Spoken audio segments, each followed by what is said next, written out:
Welcome, friends. My name is Eli Sachs. I'm the director of the program in Jewish Studies at CU Boulder. And it's my pleasure to welcome you to this webinar with Professor David Shneer on his newly published book, Grief, the Biography of a Holocaust Photograph. This webinar is part of our newly reimagined Peak to Peak series, which is an initiative that brings CU Boulder faculty into conversations with audiences and communities across Colorado and beyond. It's supported by CU's Office for Outreach and Engagement, and it's a partnership with communities and civic organizations across Colorado. And I just want to take a moment before we begin our conversation to thank those groups and those communities. The Corazon de Trinidad Creative District, the Durango Creative District, the Garfield Public Library District, the Trinidad Carnegie Public Library, Western Colorado University, the Aspen Jewish Congregation, the Boulder JCC, Kavod on the Road, and Temple Aaron in Trinidad. We're so grateful for your partnership and for working with us to create this opportunity to learn together and think together and grow together. So in a moment, I want to introduce our speaker, but first let me say something about the program itself. We've described this program as a conversation with David Shneer, and we really hope that it will be precisely that. And we're going to try to do that in three ways. So first, after Professor Shneer presents for about 20-25 minutes, he and I will be in conversation with one another. Second, after that, we want to open things up for genuine conversation, not just between me and Professor Shneer, but also between all of you and Professor Shneer. And the way we'll do that is with the Q&A function on your screen. So at the bottom of your Zoom screen, you should see something that says Q&A. If you click on that, you can write in a question and it will be visible to me and the other panel and to Professor Shneer. And I'll try to share it with Professor Shneer and the group, and he'll respond. And you don't need to wait till the end of the program to type in those questions. You can type in those questions as they occur to you during the presentation, during my conversation with Professor Shneer, and I'll make sure to get those to him in the final segment of our time together. So those are two ways that this will be a conversation, but there's a third way as well. And we really want this to be an opportunity, not just for a conversation between me and Professor Shneer, and not just an opportunity for a conversation between you and Professor Shneer, but really an opportunity for conversations between you and one another and your fellow participants. So next to that Q&A function, there should also be a chat function. And you can enter a comment into that function right now, and it will go to the group as whole. Just make sure that you're addressing it to all attendees and panelists. During the program itself, your comments will be visible only to me and Professor Shneer. But right now, if you click on the chat function, your comment will be visible to everyone. And so if you haven't already done so, I know many of you have, but if you haven't already done so, I encourage you to write a greeting to the group to say maybe who you are, where you're from, and why you decided to participate today. We're a community. The community is built through connections, and we'll open up a chat function again at the end. Okay, so none of you are here for me, so let me now introduce today's presenter, David Shneer.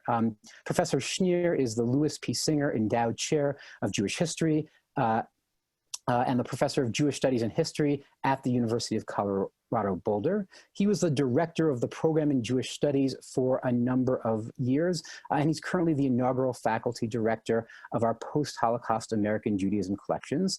He's published widely, and his books have won just about every award in the field of Jewish studies that you can imagine. For example, his first book, Yiddish and the Creation of Soviet Jewish Culture, published in 2005, was a finalist for the National Jewish Book Award. His second book, Through Soviet Jewish Eyes, Photography, War, and the Holocaust, won the 2013 Jordan Schnitzer Prize from the Association for Jewish Studies, sort of the most prestigious award in the field of Jewish studies. And his third book, Grief, the Biography of a Holocaust Photograph, was published less than a month ago and will be the subject of today's conversation. And if you haven't yet purchased a copy, I encourage you to do so. We'll actually give you information about how to do that later in this program. With that, I'm going to stop talking and I'm going to turn things over to my friend and colleague, Professor Shneer. I'll just say how excited I am that we'll have this opportunity to learn with him and from him today. Thank you, Eli. Hello, and thank you all for coming to the second Peak to Peak program. First, thank you to Eli Sachs and Lisa Schwartz for making Peak to Peak possible. And for all of you rising seniors in Colorado high schools, and I bet there's not a lot of you coming, thank you for coming. This is about grief, the first widely circulating Holocaust liberation photograph in history, even though there were possibly no Jews in it. This image hangs on the white walls of the Museum of Modern Art, or MoMA, in New York, and in the Holocaust Memorial Museum in Washington, D.C. But it is also a story about grief, in quotes, a human experience so haunting that it becomes a moving piece for everyone. It is a biography because I dive deep into the history, context, and meaning of a single photographer and a single photograph, and a single photographer, Dmitri Baltermants, a span of 75 years. Grief is in the archives of Holocaust institutions, like the U.S. Holocaust Memorial Museum in Washington, D.C., and Yad Vashem in Jerusalem. The Holocaust Museum prides itself on the evidentiary nature of its photo archives. In such contexts, the photo focuses on asking what is in the picture, rather than how is the photographer invested in the photograph. In other words, photo archives in Holocaust institutions aim to render the photographer invisible. As an art photograph, the MoMA, for example, exhibited this photograph in its Edward Steichen photo gallery, named for the famous 20th century art photographer. And the artist's creative vision became that which earned the photograph a place on its walls. The MoMA emphasizes artistry and generally resists the photographs that are documentary in nature. Totaling 7 chapters, my book, available from Oxford University Press and wherever books are sold, includes 3 parts. In The Origins of Grief, we will look at A, what happened in southern Russia in late 1941, the Holocaust in the Kerch region in southern Russia, photographers documenting Nazi atrocities for the magazines, and photographers' trainings, and finally publicizing those atrocities. First, a brief note about the history of the photograph's history leading up to January 1942. On January 22nd, 1941, the Wehrmacht, that's the German military, invaded the Soviet Union. And by October, they were several miles outside of Leningrad and Moscow, and the entire Moscow community ended up fleeing. On November 16th, the Germans occupied the southern Russian city of Kerch, a big port city along the Crimean peninsula, and you can see that right here. Every few days, orders would come out telling how to live in a 1,000-year Reich, because that is what the Germans thought was going to be the case. How much milk was allowed, what the curfew was to be, and then order number 5 told Jews to register, and then 3 days later to come to Haymarket Square. The Jews of Kerch included a mix of Ashkenazi and Crimean Jews, or Krimchaks, those Turkic-speaking Jewish communities unique to the region. Those gathered under order number 5 were marched to the Kerch jail, and from December 1st through the 3rd, they were taken out, supposedly driven to a work camp. But then they turned right just after the Kerch airport. There, they pulled up 100 yards to an anti-tank trench and were murdered. All told, the number murdered at the trench at Boulder, a suburb of Kerch, numbered 7,000. And you can see that 7,000 right there. On the slide, you will see them from the Extraordinary Commission report, the Soviet State Commission that was founded in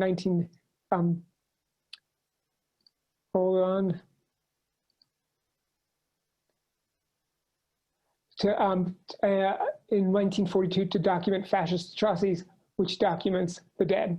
And you see Bogodovsky Rover, Bogodov Trench. So this is Dmitri Baltermants, born in Warsaw to a Jewish family in 1912. Trained as a mathematician, he began getting his photography published in 1936 in Izvestiia, the Soviet state newspaper. He was a master at the horizontal and took pictures of Joseph Stalin in 1937, and you can see that here. On June 22nd, 1941, Baltermants took a celebrated photograph of a group of people listening to the call that the Soviet Union was at war. He joined the army the very next day. In December 1941, he photographed dead soldiers outside of Moscow and was in Kerch in the southern Russia on January 2nd, 1942, 4 days after liberation. Baltermants had to think about what kinds of scenes the unfolding before him on that cold, gray day, focusing mostly on mourning women and dead children. And Baltermants wasn't the only photographer there documenting Nazi atrocities. Yevgeny Khaldei, born in 1917 in Lugansk to a Jewish family, was there that day as well. He took pictures of mourning women, mourning the dead, but he also took pictures of Grigory Berman, a Jewish man mourning the murder of his wife and children, telling the reader, quote, "We will not, we will get revenge." Baltermants had to understand how he was going to photograph Nazi atrocities. Here is a news essay from March 1942 in Aganyok, the Life magazine of the Soviet Union. If Khaldei chose to photograph Grigory Berman with a fiery headline over it, Baltermants and the editor chose photographs of women mourning men and other images of forensic close-ups, mostly as documentary evidence. Of the 3 photographs of women mourning murdered men, Baltermants took 4 photographs of P.I. Ivanova, the only subject worth 4 photographs. Here the image of her is titled, quote, "Kerch resident P.I. Ivanova and her husband tortured to death by fascist executioners. She is wailing, hands upraised in a moment of sheer agony," or in Abby Warburg's term, the pathos formula, which is a way to show how people can get in touch with sheer agony. With the Kerch photographs taken, the question was, how were they going to be distributed? Obviously, the March 1922 photo essay in Aganyok was one of the ways that Baltermants was going to be published. But then Khaldei took a photograph of a wall full of photographs by Baltermants capturing the terrible tragedy that had befallen Soviet Jews in Kerch, most of them Jews. It is worth noting with the editor, in this case, the curator, played a role in the aesthetic presentation of the photographs as well, not just the photographers. The unknown editor that put this wall newspaper together echoed an iconostasis, or a wall of photographs and religious paintings found in Orthodox Christian churches, with the image that most reflected the pathos formula, an image of O Afanasieva in the position traditionally given to Jesus in an iconostasis. How much further the photograph could get circulated. On May 4th, 1942, Baltermants' Kerch photos appeared in Life magazine in the United States, including his dramatic image of Afanasieva and her Christ-like posture. And on June 20th, Baltermants' images appeared in Picture Post, a British magazine that mixed news images with commercial ad photography. Here, Afanasieva is mourning her dead husband in Kerch under the heading, "What Advancing Russians Found." Part 2 of this talk, Making Grief, shows what happens when the Soviet Union rose to a status as superpower. I also discuss how atrocity photographs were presented as evidence at war crimes trials, how photojournalism begins shifting to be seen as art, not just as news, the role of photo exhibitions and introducing color photography, the role of photography in diplomacy, and finally the Soviet constructions of the memory of the Great Patriotic War or World War II and of fascist atrocities. In 1946, Baltermants was hired as a staff photographer by Aganyok. It is a picture he took of Soviet President Mikhail Kalinin's funeral, and note Stalin on the right.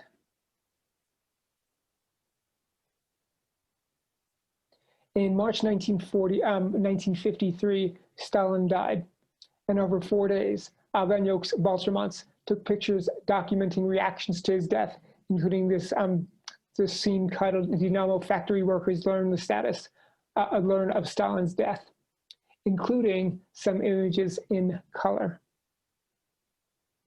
When Khrushchev takes power in 1953, Baltermants rose to fame. In fact, he became Khrushchev's right-hand photographer. He was in Vietnam in 1955, just 1 year after France lost the colonies at Dien Bien Phu. In the 1950s, he was in China, India, and Burma. He won prizes in domestic and, for the first time, international photo exhibitions. He figured out how to project in images the power that Khrushchev's post-colonial Soviet Union had. Finally, he served as deputy editor of the Union of Friendship Societies, where different countries had exchanges of journalists, agriculturalists, and photographers to highlight each other's work. The second goal of the Union of Soviet's Friendship Societies was to highlight the heroism and suffering of the Soviet people. In the late 1950s, in addition to the images of smiling children and stoic women, Baltermants brought back his archive of wartime atrocities as both photographer and as photo editor. I'll let you read the book to figure out how he returns to Nazi atrocity photographs, not of Afanasyeva, but of P.I. Ivanova. Of the many grieving women he focused at Kerch, he focused on her and chose image number 3, not image number 4, the original one published in Aganyok in 1942. In image 3, Ivanova's arms were splayed out in a moment of grief in Russian Goria, which would become the name of the photograph. But the negative was damaged due to film getting stuck to the contact paper, leaving 2 spots undeveloped, which was why the editors had initially chosen version 4. How to fix it? Baltermants didn't want to crop it because the panorama is the whole point of the photograph and it would cut off their heads. I'll let you read the book to figure out why he set the scene exactly the way he did. But in this version, the one he landed on, the most dramatic aspect is clearly the background of black billowing clouds, the liminal space between heaven and earth, and the added space to give the clouds dimension. The clouds which he added, they were not there in the original, negative, give depth and add perspective when 2-dimensional photography aims for 3 dimensions. Moreover, as a scientist, Baltermants consciously or unconsciously went to Leonardo da Vinci and his invention of perspective. In 1962, for his 50th birthday, a retrospective was thrown for Baltermants, and Grief stood next to 5 other images of World War II, each now with a title, not a caption. Part 3 of this talk, Exhibiting Grief, is about how Baltermants' images were shown widely. In June 1964, Baltermants had a solo exhibition in London, and Grief was front and center. In the catalog for this London show, World War II writer Konstantin Simonov wrote about one and only one image, Grief. In 1964, Grief was shown at the worldwide exhibition, What is a Human Being? And in fact, Baltermants won the Public Engagement Award for, you guessed it, Grief. In 1965, photographer Morris Gordon curated the first exhibition on photography at the newly opened Gallery of Modern Art in New York City, called 11 Photographers. And it's called 12 Photographers because there was one person added. The exhibition included Baltermants as the sole photographer from a communist country.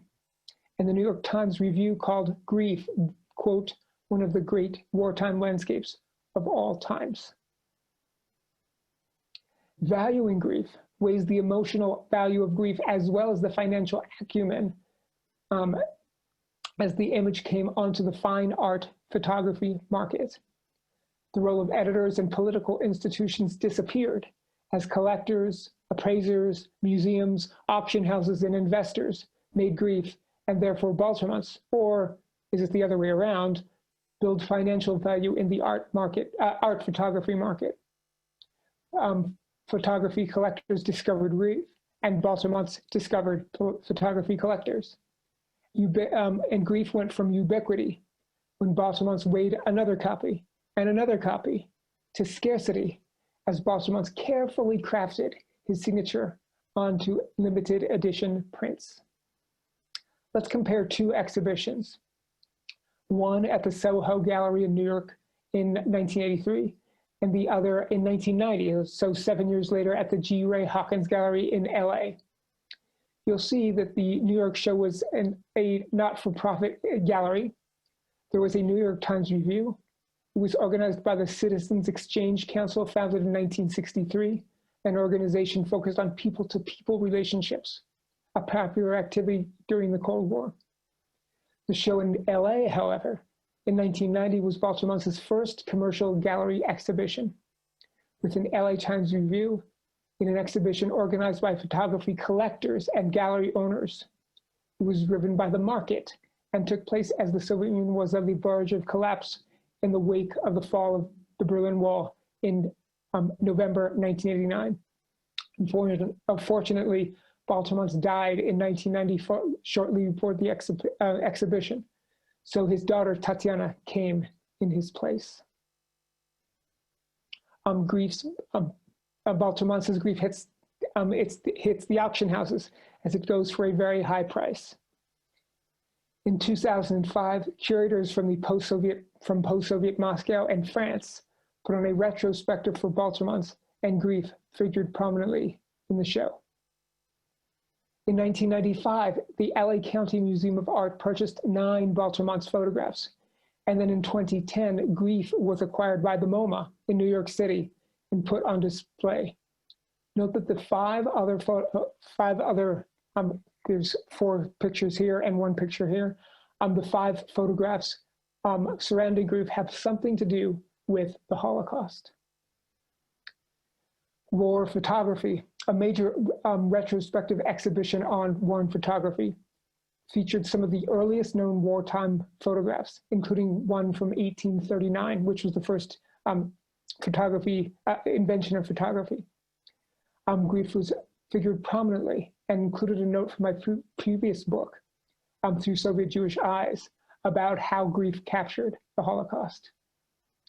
In addition, grief plays a large role in Holocaust photo archives, both in Yad Vashem, having photographs of Kerch in general, and grief in particular in their archives. Baltermants took pictures at Kerch as news pictures representing a site of fascist atrocities against Jews, Bolsheviks, and others, a Holocaust by bullets that unfolded in the Soviet Union in 1942. During the Cold War, it became a stunning photograph titled Grief, the single word conjuring up the pain of the living experiencing the death of a loved one. It fostered universal meditation on loss as it traveled the world as part of Soviet diplomacy and the development of an international market for photography. But it also memorialized, for Soviet and other viewers, the unprecedented genocide the fascists committed against their country, and for Jews and others in particular, of their personal losses during the Holocaust. Its value as an image lays in its ability to represent the Nazi genocide of European Jewry. Judy Cohen, a curator of photography at the U.S. Holocaust Memorial Museum, told me that she considers grief an icon of the Holocaust because it stands for the German invasion of the Soviet Union. And of course, it had value for Soviet viewers whose own particular grief the image trumpeted across the globe. Its value as an object on glossy paper with the photograph's signature in the contemporary archive of contemporary photographic market that saw value of little-known image from behind the Iron Curtain. So in 2018, the Kerch Jewish community held a memorial ceremony as it had annually since the war on December 1st, the date when the Kerch Jewish community was marched from Kerch to the trench and executed.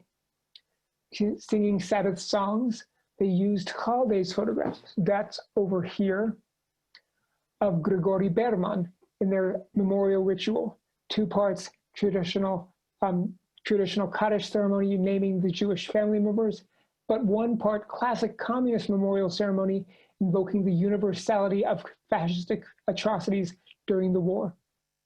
Grief is not part of that ceremony, likely because Kerch's Jews don't know that during the war, grief represented the mass murder of 7,000 peaceful Soviet citizens, most of whom were Jews.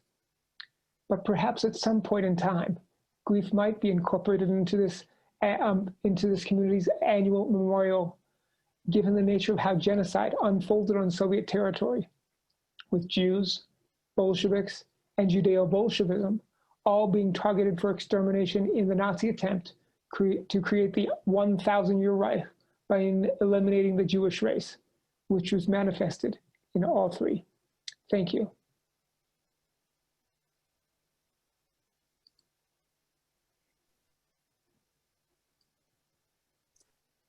Thank you so much, David, for that presentation and those really sort of moving, powerful images. I'm already seeing a number of questions in the Q&A, so please keep those coming. I will pose those to David in just a few minutes, but I am going to shamelessly take advantage of the authority I have as the person who interfaces with CU's IT folks and holds the webinar license, and begin by kind of kicking off the conversation with a few questions. And actually, David, I hope it's okay. I want to begin on a personal note.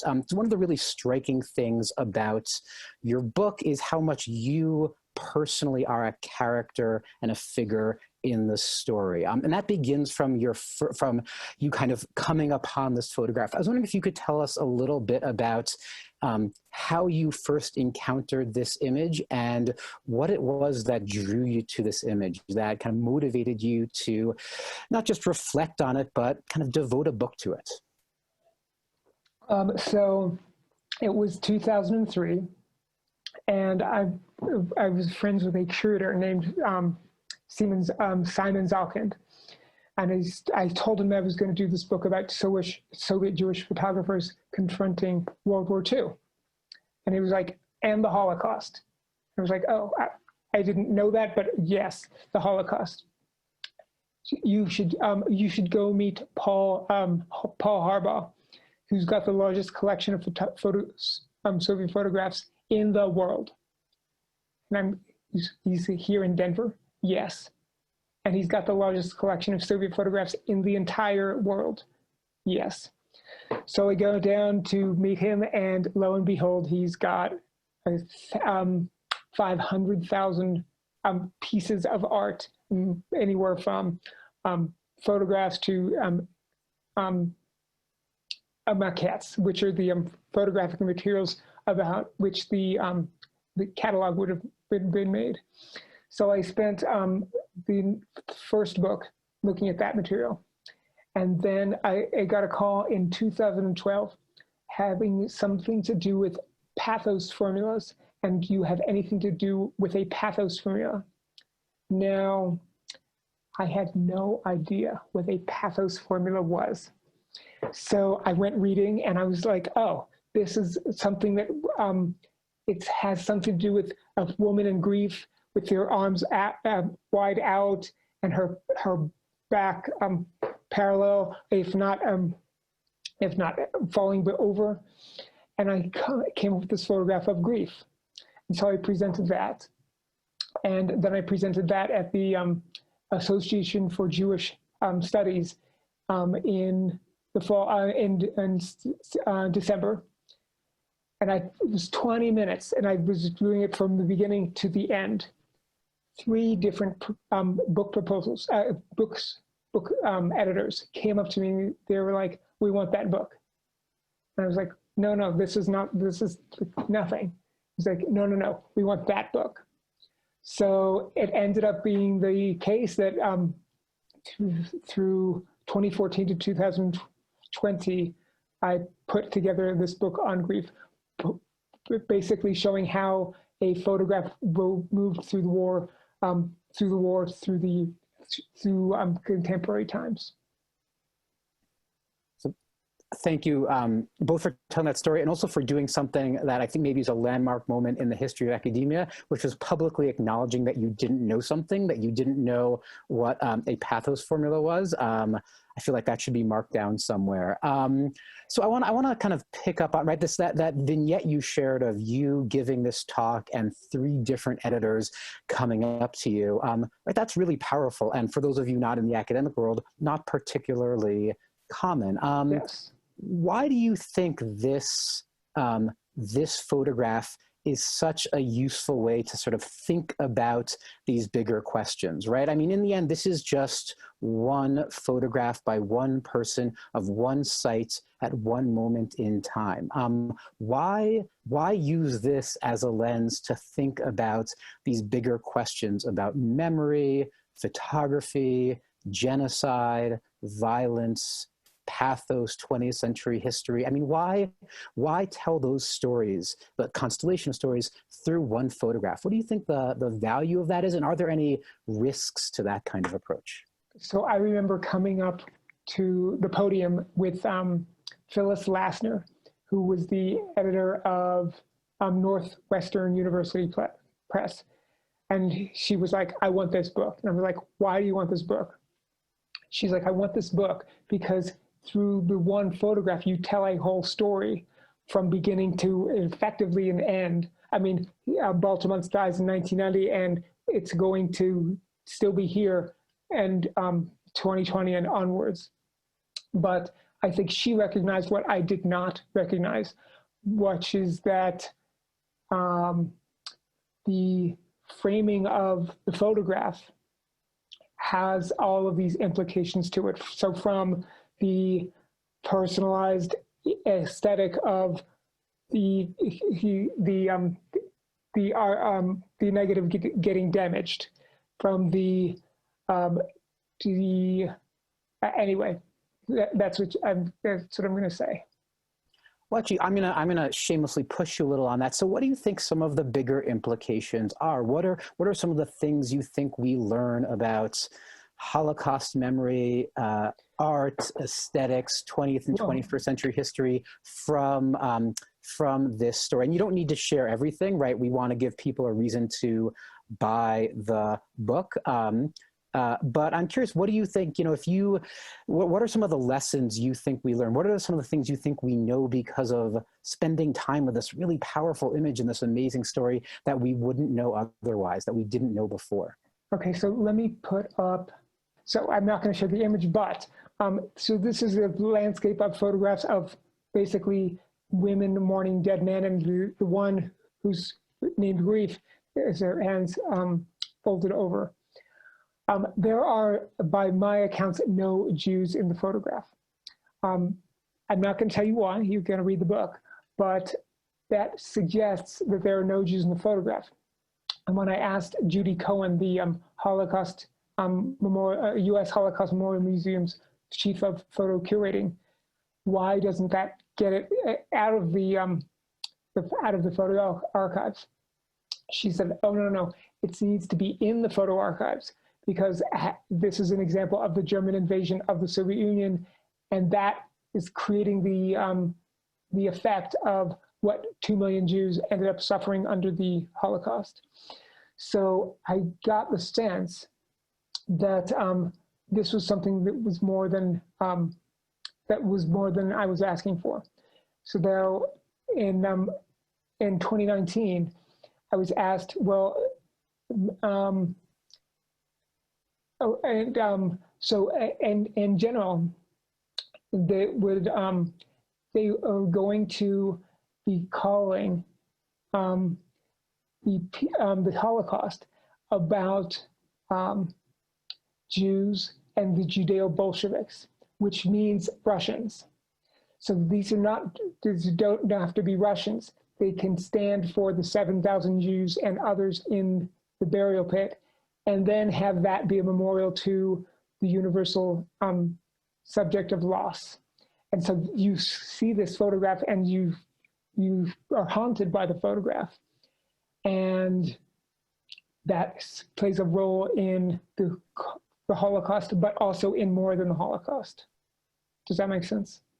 Absolutely. Absolutely. And actually, maybe the last question I'll ask before I start sharing some of the questions that are coming in has to do precisely with that question of the Holocaust, not the Holocaust memory. You know, one of I think the theme that you just brought up for us, and one of the broader themes of the book, is precisely this theme of Holocaust memory, and how events are narrated and re-narrated, remembered and re-remembered, formed in our minds and transformed in our minds. I was wondering if you could share with us just a little bit about why that topic is a topic that's captured your attention. What is it about Holocaust memory that you find compelling and important? And what role do you think Holocaust memory and genocide memory more generally plays and should play in the world today? So I have to say that I'm a historian of Holocaust memory. I'm not a cultural studies and the Holocaust memory, which means I go back to where the first camera took place, and I follow it along over and over again until it gets the Holocaust. And you know when it did not get when it did get the Holocaust in 2010 with my book, because that was a Holocaust photograph, and war photography in 2012.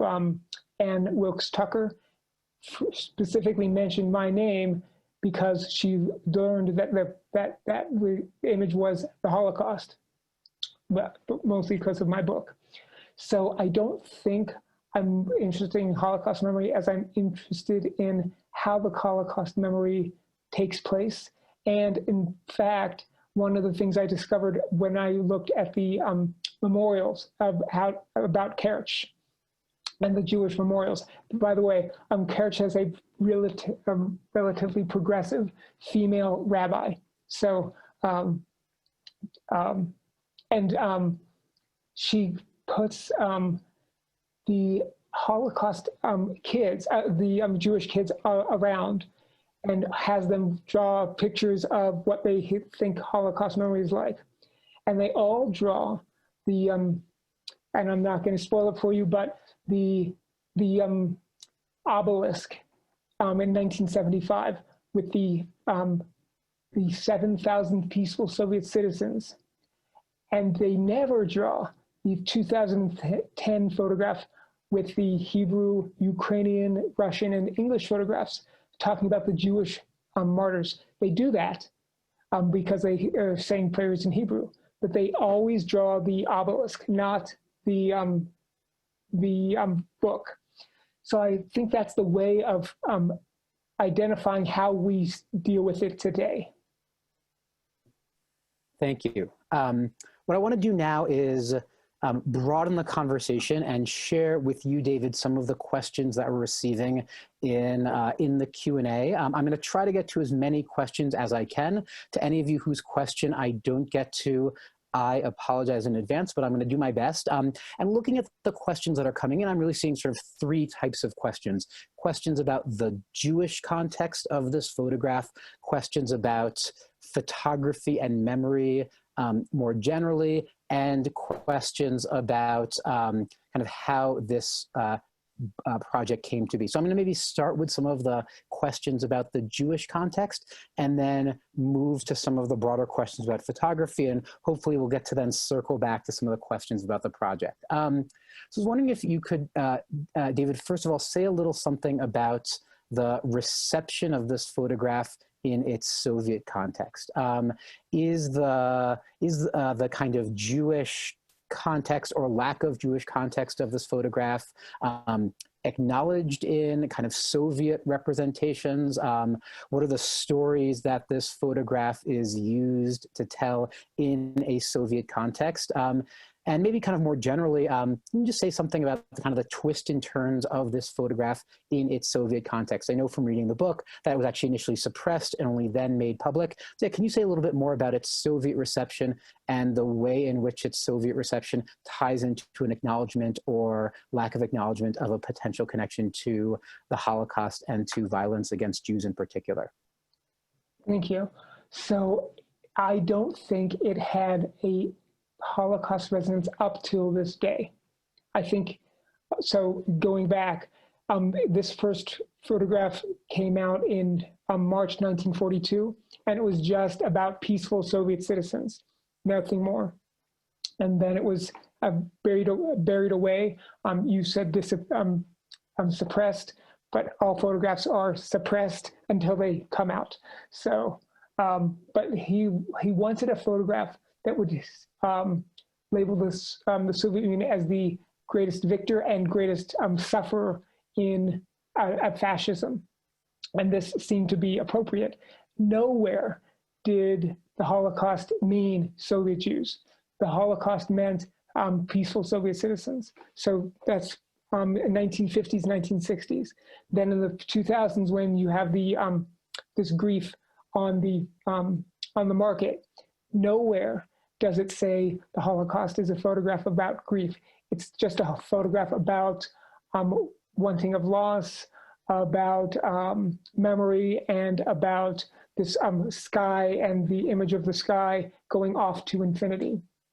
Well, I'm the one who made it a Holocaust photograph by means of saying this represents 7,000 peaceful Soviet citizens, comma, Jews and among them.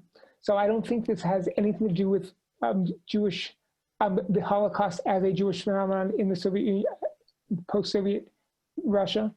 But I do think now it will start to have an effect about how the Holocaust is seen in the Soviet Union. And can you say a little bit more about that, about the impact you think that this will have on how the Holocaust is perceived and in a Soviet context? It's a post-Soviet context. So I don't know. So the book is out for 2 weeks, and I'm still waiting to get my hands on the copy that will go to Tatiana Baltermants, who is, I love her. She's the daughter of the photographer, and she has been on countless interviews. I don't know what she's going to say about the consequence of grief in terms of this, the Jewish manifestation of grief. Now, in terms of Russia, and as opposed to and Putin in particular, I think he is going to say, look, this photograph about Baltermants is the Holocaust, and you Ukrainians and Ukraine and Russia have had a spat, for want of intents and purposes, of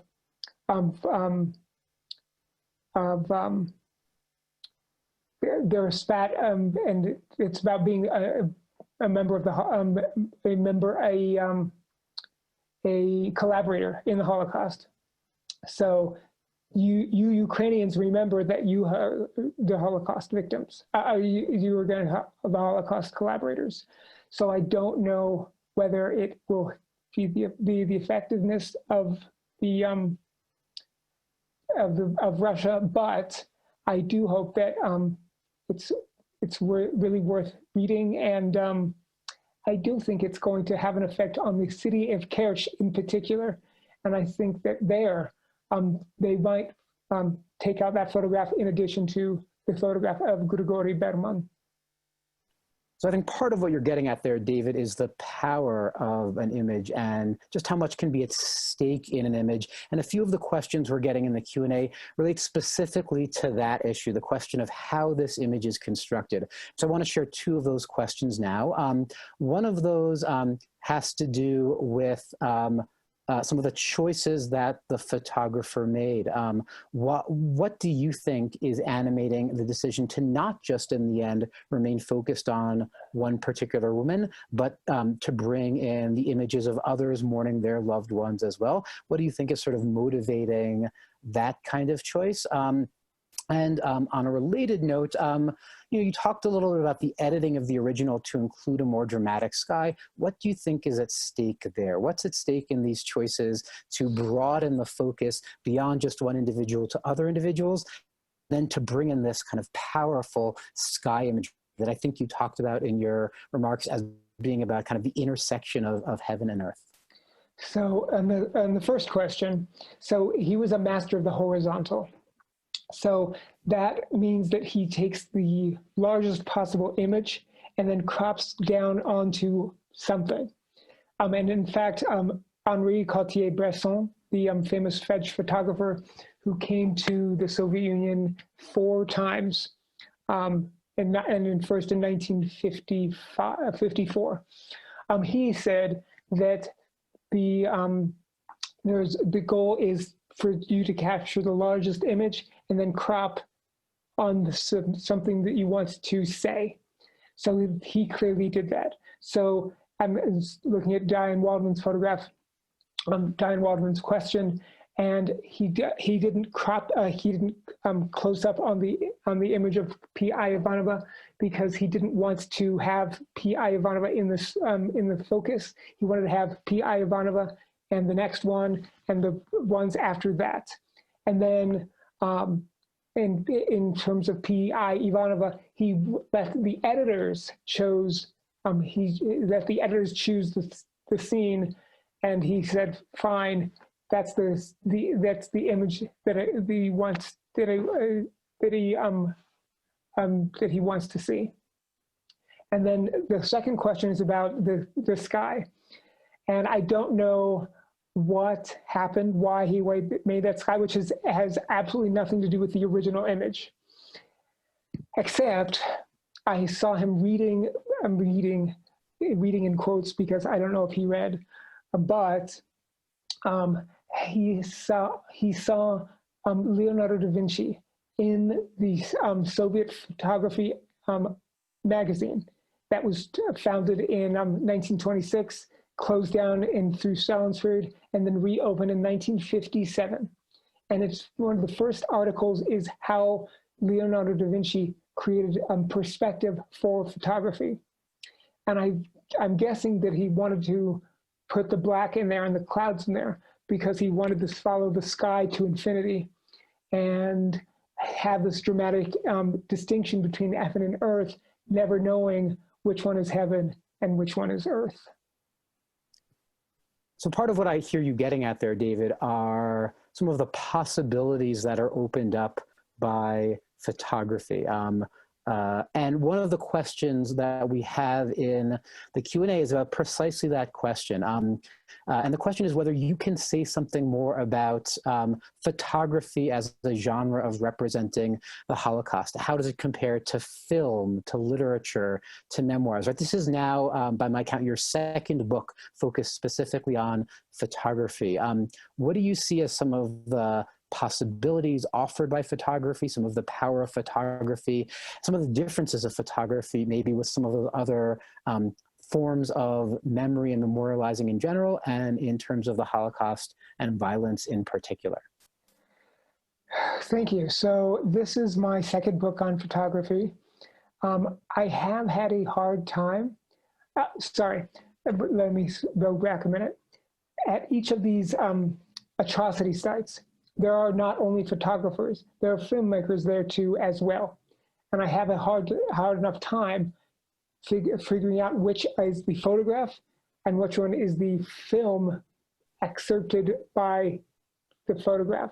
In other words, I have a hard enough time checking which is the photograph and which is the still image taken from the photograph, taken from the film. So that's already part one. But I think photographs are important because you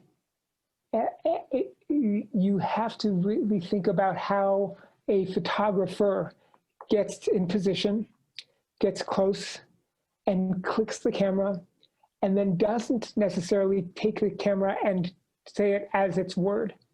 He clicks the camera, and then he manipulates it to what you see before you. And I think that that's different from filmmaking, because filmmaking can be, well, it's an hour to an hour and a half long. And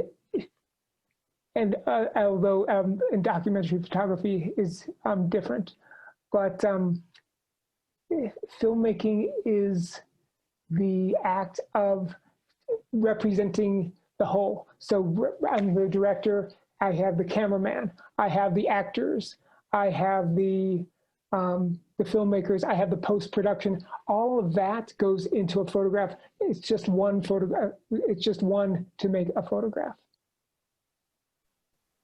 Thank you. So we're getting towards the end of our time together. So I want to just, in conclusion, David, give you an opportunity to share with us not just what you have been working on, but where your work is going next, right? You spent this time thinking about memory. You described yourself as a historian of memory who's interested in how memory happens and how memory occurs. That's a really powerful formulation. What's your next project? Where are you taking your thinking next? So my first book was on literature, and my next two books were on photography. And my next book is going to be on, drumroll please, music. I have been working on, for the past 12 years, a project on the Dutch Jewish cabaret singer who's a communist named Lynn Yaldati, who marries a non-Jewish German communist. She is a Holocaust survivor who knows about Anne Frank and lets Otto Frank know that that she is dead. And then they move back to East Germany. No, not West Germany, East Germany. And she becomes the Yiddish diva of the communist world. And so I have a year to think about how that story answers the question about what did they think those who were beyond the Iron Curtain, although I suspect they didn't see themselves as an Iron Curtain. She saw herself as a very powerful member of the musical elite. And so I want to think about how she answers the question, what were we thinking? We, the Soviet communist Jews during the Cold War. Fascinating. Well, I'm excited, and I know all of us are excited to see where that project develops and what sort of new things we can learn about memory and the Holocaust and all of these questions and art from that project. Friends, we're at the end of our time together, so I want to just take a few moments to offer some concluding thoughts. And I want to begin by sort of just saying that if you have not yet purchased a copy of David's book, you should absolutely do so. In a moment, you should see on your screen a flyer with information about the book and how to purchase it. And I'm going to also put in the chat the website where you can order the book, as well as a discount code to get a nice discount on that book. So this is the information here, and this information is in the chat as well. So that's the first thing I want to say. Second thing I want to do is offer a few words of of thanks. This program would not have been possible without the work of many, many people. So most importantly, I want to thank the CU Office for Outreach and Engagement, our partner in creating these conversations between CU faculty on the one hand and the broader public on the other. And I particularly want to thank Lisa Schwartz and Sue Shears for all of their work. I also want to thank all of our community partners whom I mentioned earlier, but who are listed here. Again, we're so grateful to be able to partner with you to bring these programs across Colorado and beyond. And finally, I want to thank a few specific individuals who made this possible. Daniel Shastad, our technology guru who's been managing all this. None of you have seen him, and that's a sign of just how good the work he's done has been, that he didn't need to magically appear in the middle of this webinar. I want to thank Linda Park, the program manager for the program in Jewish Studies, for all of her work putting this together. And finally, I want to thank Danya Rivlin and Eyal Rivlin. Many of you know Eyal as an instructor, as our senior instructor in Hebrew, and that beautiful piece of music you heard at the beginning was their song Shalom from their album Coming Home. I want to thank them. I want to also make sure you know about our next Peak to Peak programs. We have 2 Peak to Peak programs coming up in just the next several months. On Monday, September 14th, our colleague, Professor Nan Goodman, will be giving a talk on how the right to privacy, a sort of major doctrine in American law, turns out to have its origins in medieval Jewish messianic heresy. And then in November, Hilary Kalsman, our professor of Israel-Palestine studies, will be giving a talk on kind of the history of education and testing and politics in the Middle East. We'll also have a series of additional Israel-Palestine programming relating to public health in the Middle East. We'll have the 2 leading scholars who work on public health in Israel-Palestine doing webinars for us in late October, because certainly nothing else will be on our mind in late October this year. So I hope that you will stay tuned for that. And the final thank you I want to offer is to all of you. We throw around the world community a lot in academic settings, in particular in the program in Jewish Studies, but that's really what we are. We're a community of diverse individuals who come together to think, learn, and grow with one another. I know that you have many Zoom options these days, and we're really grateful for you taking the time to think with us today. And so what I'm going to do right now is I'm going to open up the chat function again. We'll leave it open for a few moments, and I just want to invite all of you in these last few moments to anyone who'd like to share any final thoughts or farewell with everyone. And I'll just say how grateful we are for our time together today, and we look forward to learning again next month and into the future.